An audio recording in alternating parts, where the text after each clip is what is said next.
Very clear. मेरा feelings ये है, अगर भवानीपुर में जो हमारा घर का क्षेत्र है वो हमारा पास कोई टाइम का बात नहीं थे।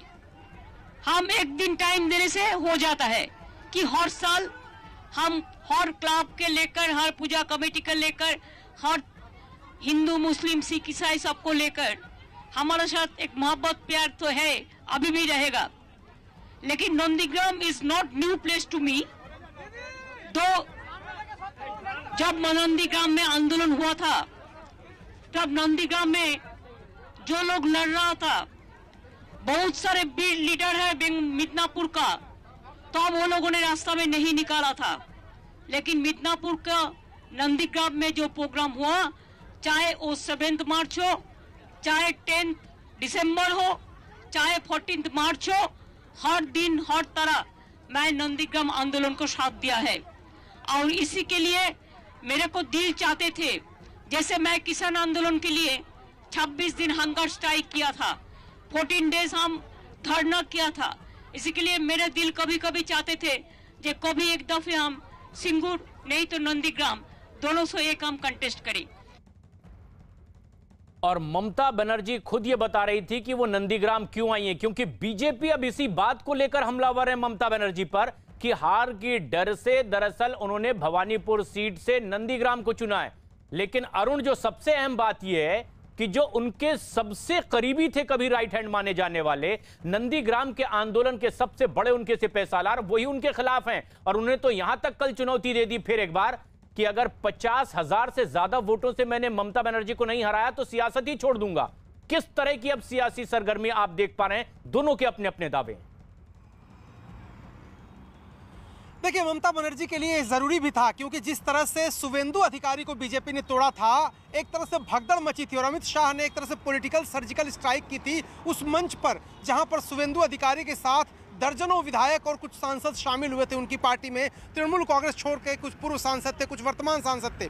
ये डर जब तृणमूल कांग्रेस को लगने लगा कि एक मैसेज जा रहा है पूरे प्रदेश में कि भगदड़ मच गई तृणमूल कांग्रेस में, उसको रोकने के लिए सबसे बढ़िया तरीका ममता बनर्जी के पास यही था कि वो शुवेंदु अधिकारी के गढ़ में जाकर उनको चुनौती देने का ऐलान कर दें। और यही आपने देखा होगा कि उन्होंने तुरंत ऐलान कर दिया, इसके पहले कि विधानसभा की सीटों का अनाउंसमेंट होता, उसके पहले उसके पीछे रणनीति यही थी कि जो पब्लिक है वो तृणमूल कांग्रेस छोड़ के बीजेपी की तरफ न जाए, मोबिलाइज करें, उनको अपने पास रखें। और नंदीग्राम के जिस जमीन से उन्होंने लड़ाई लड़ी थी, वही तेवर, वही तलखी फिर दिखाया उन्होंने आकर यहाँ। और कह रही थी कि मैं तो पहले से लड़ना चाहती थी, लेकिन अब जाके फाइनली यहाँ आई हूँ, नंदीग्राम को मैं छोड़ूंगी नहीं। तो नंदीग्राम और सिंगूर का एक ऐतिहासिक लगाव उनसे रहा है और बीजेपी जिस तरह से चौतरफा उनको घेर रही है। अब देखिए, शुवेंदु अधिकारी के नामांकन में भी कहा जा रहा है कि मिथुन चक्रवर्ती, स्मृति ईरानी, धर्मेंद्र प्रधान, कई केंद्रीय नेता आने वाले हैं। एक बड़ा रोड शो होने वाला है, जहां पर ममता बनर्जी ने आज नामांकन दाखिल किया, वहीं शुवेंदु दाखिल करेंगे। तो बीजेपी उनको यहीं पर घेरना चाहती है ताकि बाकी सीटों पर वो ध्यान न दे पाए। और ये सबसे अहम बात है अरुण कि आखिर उन्हीं के कभी जो करीबी थे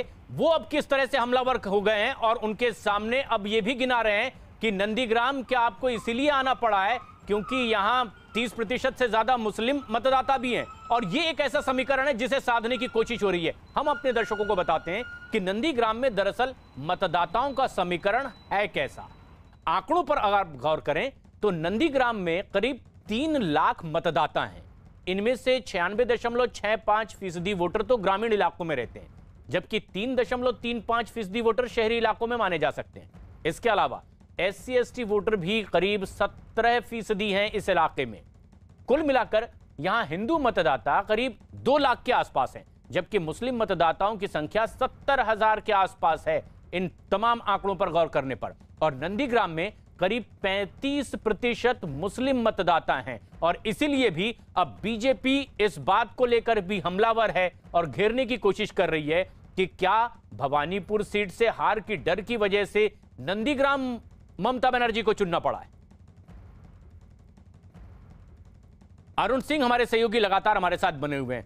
अरुण, जिस बात को लेकर अब बीजेपी हमलावर है वो ये कि भवानीपुर से आपको नंदीग्राम क्यों आना पड़ा, क्यों अब आप ये बता रही हैं कि आप भी हिंदू हैं और चंडी पाठ कर सकती हैं, क्यों विकास के काम नहीं गिना रही? क्या ये बीजेपी का ट्रैप है? काफी हद तक उसी के मुताबिक रिएक्ट करती दिखाई दे रही है ममता बनर्जी। देखिए, जाहिर सी बात है कि अगर प्रधानमंत्री आकर के प्रदेश में ममता बनर्जी की स्कूटी पर सवाल खड़ा करेंगे तो ममता बनर्जी हमलावर होंगी, उनको जवाब देना ही पड़ेगा।